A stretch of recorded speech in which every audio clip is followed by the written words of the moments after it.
Algumas aqui a gente já até matou. Mas, ó, por exemplo, você tava falando aí agora da Michelle que te pede uma grana todo dia de manhã. Pô, o Queiroz colocou 89 pau na conta dela lá, né? Sim, quando apareceu isso aí, de imediato eu falei que o cheque era pra mim. De imediato eu falei. O que eu conheço o Queiroz desde 1985, na Brigada Paraquedista. 85, quando eu nasci. Foi meu soldado. Pessoa de confiança minha.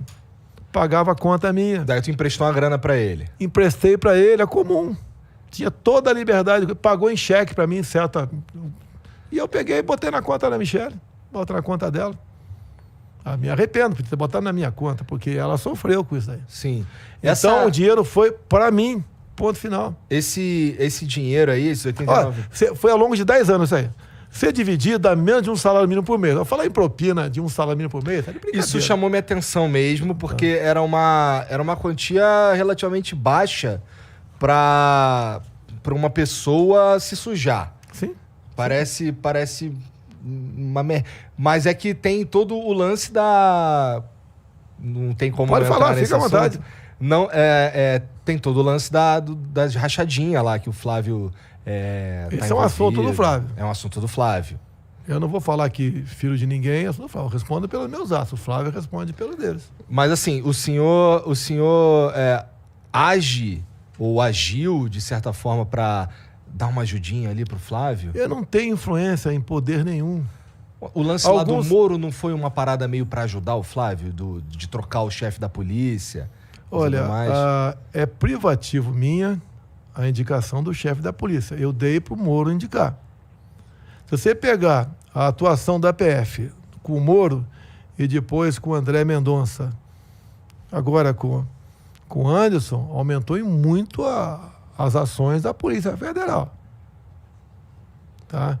Você não tem como influenciar na PF. Se eu pudesse influenciar, o Lula teria influenciado também. Sim. E a PF fez um carnaval na vida do Lula. Fez. Até pintou o japonês da Federal. Então, se eu tivesse poder de interferir, tá, você podia me acusar de alguma coisa. Mas o Lula não conseguiu intervir na Polícia Federal. Mas o senhor não tem o poder de conseguir umas informações privilegiadas? Nunca se o cara tive que estiver isso. lá... Olha, bom você falar, que maravilha. Quando o Moro, né, pediu para sair, ele que saiu. Né? Sim. Foi, se não me engano, 22 de abril de 2020. Eu lembro desse dia. Sim. Porque eu tava desesperado porque assim, a bolsa estava indo bem, né? E eu tinha uma merreca guardada na bolsa. O Moro saiu, vai desmoronar o governo, fudeu, não sei o que, tira o dinheiro. Aí eu lembro desse dia.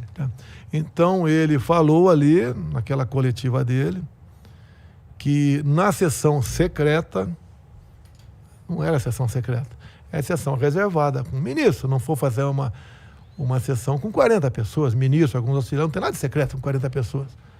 Ali estava a prova da interferência minha junto à Polícia Federal. Tá? E lembra que, final da tarde, ele apresentou para a TV Globo um print do telefone da Carla Zambelli. Sim. Eu falei, poxa, essa é a prova de... E a Carla Zambelli que havia, com muito prazer, o convidado para ser padrinho do seu casamento. Eu quero confessar uma coisa para você aqui. Eu estava no Nordeste, a minha esposa foi no casamento, e eu poderia ter chegado a tempo o casamento. E falei para a galera do avião, pessoal, atrasa, eu não vou para o casamento. Porque se eu chegar em casa com tempo para o casamento, minha mulher pegar no meu pescoço e vai. E eu vou. Eu não quero ir no casamento.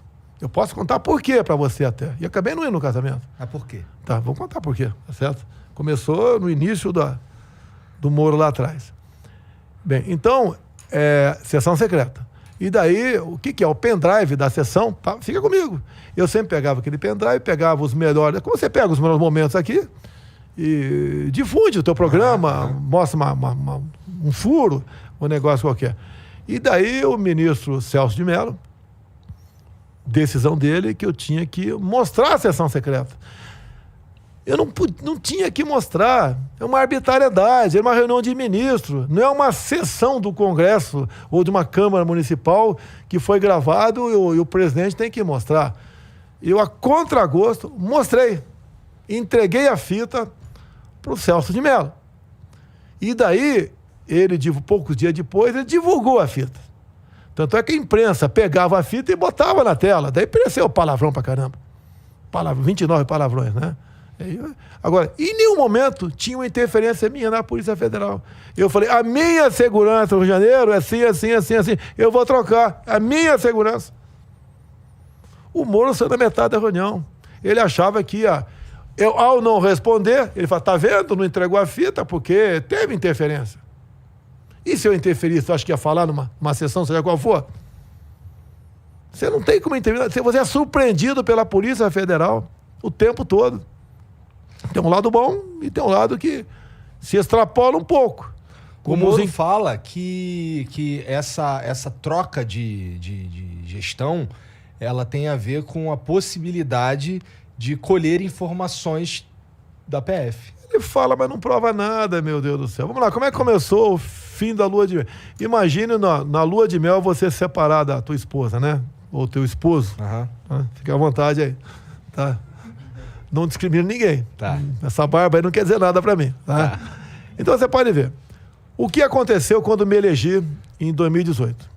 De imediato, os médicos cubanos, médicos entre aspas, fugiram do Brasil. Eu não acabei com o programa Mais Médio do PT. Eles foram embora. Eu ia pegar os caras. Ali tinha de tudo, ali menos médico. Tinha gente das Forças Especiais cubanas, tinha agentes que estavam fazendo célula de guerrilha aqui no Brasil. Eu ia chegar para você, cubano, vem cá. Bezetacil, colírio, endovenosa, intramuscular ou oral? Pergunta idiota, né? Sim. Mas o médico, o enfermeiro vai responder rapidamente. Ele não ia responder.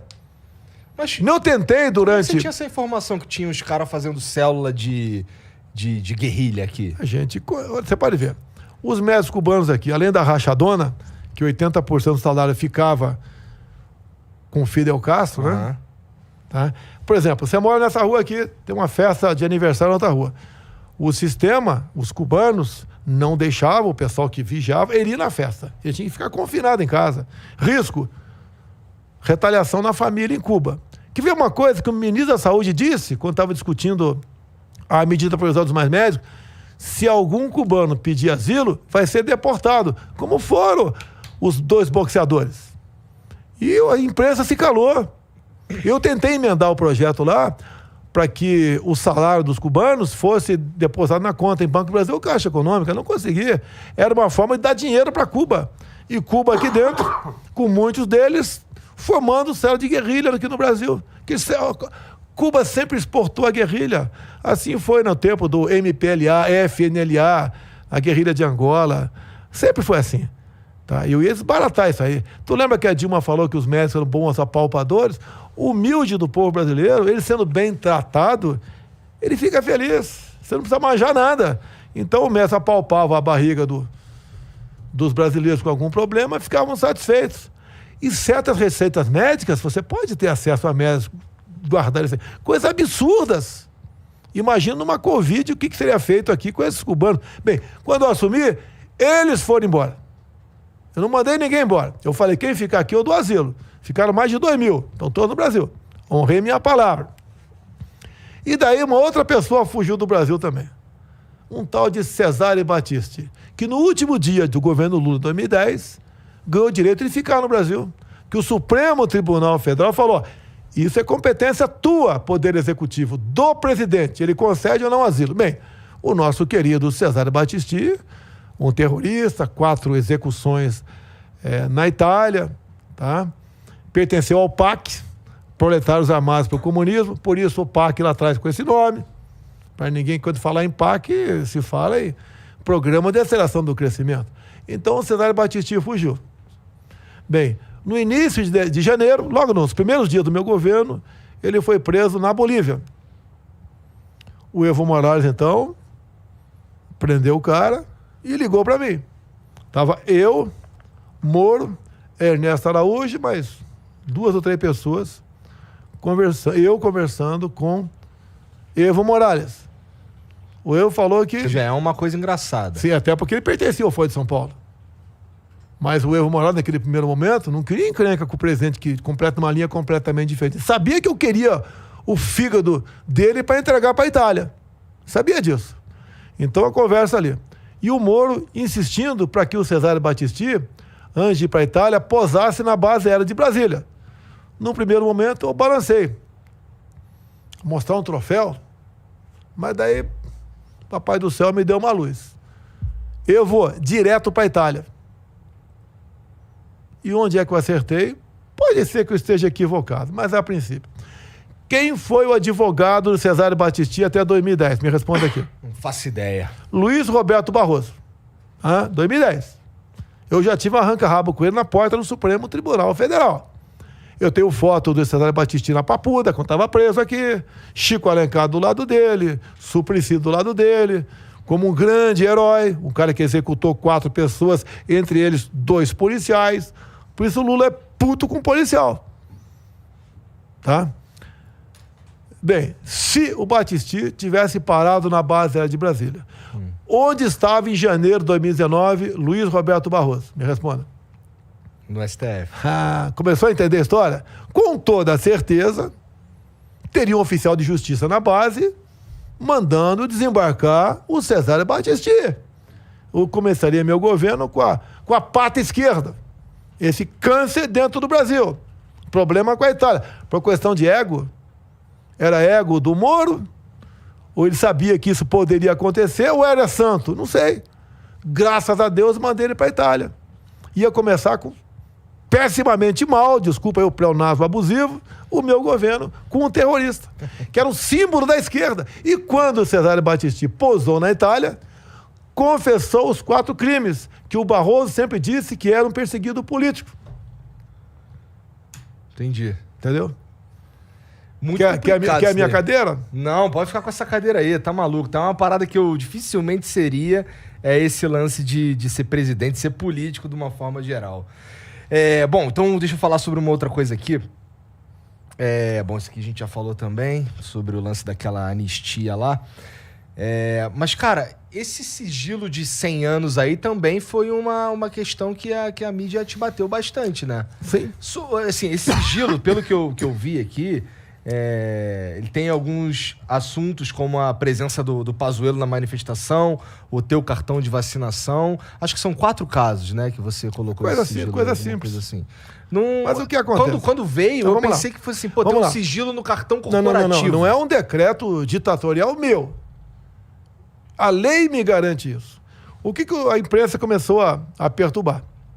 Eu tenho a minha agenda que é pública lá no Palácio da Presidência. Se você for me visitar, vai tá lá. Tá lá. Agora, eles começaram a querer ter acesso quem ia visitar no Alvorada. E de acordo com as pessoas que me visitam no Alvorada, a imprensa faz uma matéria sobre aquilo.